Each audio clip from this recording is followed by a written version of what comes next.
ভারত বাংলাদেশে অস্থিরতা সৃষ্টির চেষ্টা করলে তারাও ভালো থাকতে পারবে না মন্তব্য করেছেন নৌ পরিবহন মন্ত্রণালয়ের উপদেষ্টা ব্রিগেডিয়ার জেনারেল অবসরপ্রাপ্ত এম শাখাওয়াত হোসেন।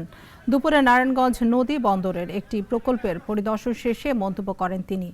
ভারতীয় কিছু মিডিয়া ও রাজনৈতিক নেতা এই অস্থিরতা সৃষ্টির পেছনে ইঙ্গিত দিচ্ছে বলে উল্লেখ করেন উপদেষ্টা। বলেন, পায়ে পড়ে ঝগড়া করলেও বাংলাদেশের মানুষ ভারতমুখী হবে না।